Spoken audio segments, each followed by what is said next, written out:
Good evening, seekers in the darkness. Welcome back to the Quiet Hour, that space where we stop pointing fingers long enough to look at ourselves. I'm here with you tonight, whether you're lying awake cataloguing everyone else's flaws, driving through the night judging the drivers around you, or simply exhausted from being the critic of everyone's life but your own. If this is your first time finding us in these quiet hours, welcome. This is where we turn the mirror around. If tonight's story makes you uncomfortable with what you see, subscribe and stay with us as we learn to look inward first. Tonight, I want to tell you about Rebecca, a gift that revealed more than she wanted to see, and the moment she discovered that what we find in others says everything about what we're carrying in ourselves. Rebecca was 39, a therapist in Boston, good at her work, respected by colleagues. Her mentor, Dr. Patricia Chen, was retiring after 40 years of practice. At the farewell dinner, Patricia pulled Rebecca aside and gave her a leather journal. "This isn't ordinary," Patricia said. "I want you to use it to observe people, really observe them. Write down what you see in others, their patterns, their defenses, their hidden struggles. It'll make you a better therapist." Rebecca was honored. She'd always prided herself on her ability to read people, to see beneath the surface. This felt like validation, a sacred tool passed from master to student. She started immediately. At coffee shops, she'd watch people and write. The businessman checking his phone every 30 seconds, insecure, seeking validation. The young mother snapping at her child, probably depressed, definitely resentful. The elderly couple eating in silence, years of unspoken disappointment. She filled pages. At family dinners, she'd observe her brother-in-law's controlling behavior, her sister's passive aggression, her mother's martyrdom. She'd write it all down, feeling like she was seeing the truth no one else could see. At work, she noticed her colleague Mark's narcissism, her receptionist's people-pleasing, her supervisor's imposter syndrome. The journal became a catalogue of everyone's psychological issues, and Rebecca felt superior, like she was the one person who could see clearly while everyone else stumbled through life. Blind to their own dysfunction, 3 months later, she met Patricia for lunch. Excited to share her insights, she pulled out the journal, ready to discuss her observations. Patricia listened, flipping through pages, her expression unreadable. Finally, she looked up.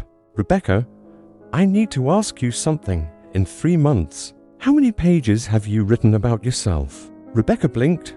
"About myself, but you said to observe others. To make me a better therapist." "Turn to the back of the journal," Patricia interrupted gently. Rebecca did.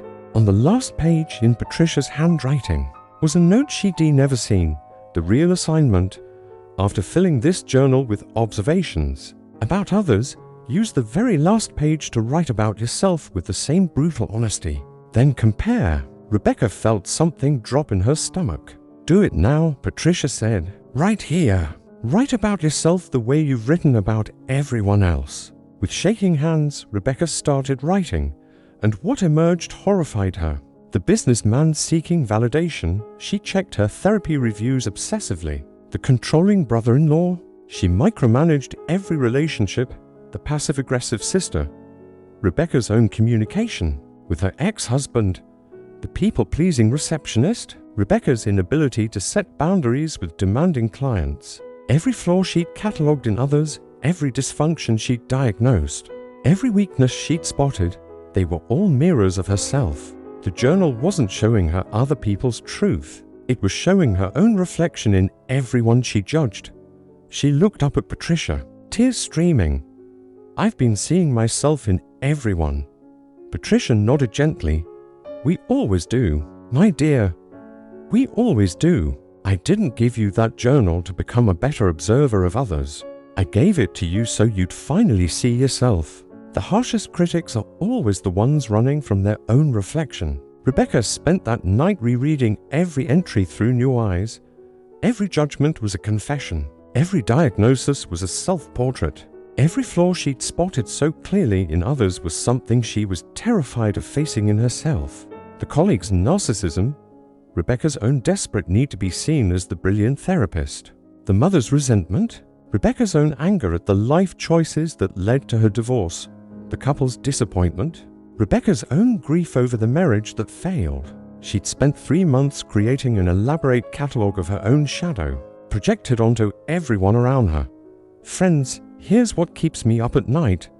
Right now, think about the person who irritates you most, the co-worker who annoys you, the family member who drives you crazy, the friend whose behavior you can't stand. What specifically bothers you about them? Now ask yourself, is that quality completely absent in you? Or is it the thing you're most afraid of being? We don't see people as they are. We see them as we are. The flaws that trigger us most intensely are almost always the ones we're running from in ourselves. The harsh truth is that your harshest judgments are confessions about what you can't face in your own mirror. Rebecca learned what we all must learn eventually. The mirror was never meant to show you everyone else's flaws. It was meant to show you your own. And until you're brave enough to look at yourself with the same scrutiny you apply to others, you'll keep seeing your reflection everywhere you look. That's our uncomfortable truth for tonight here on The Quiet Hour. What do your judgments reveal about you? Who are you criticizing that's actually a mirror? Share your honest answer below. And if you're new here, subscribe as we keep learning to turn the mirror around. Until tomorrow night, remember, when you point a finger at someone, 3 fingers point back at you. Maybe it's time to look at where they're pointing. Sleep well, drive safely, and tomorrow, try seeing yourself in your judgments before you see others. Good night, friends.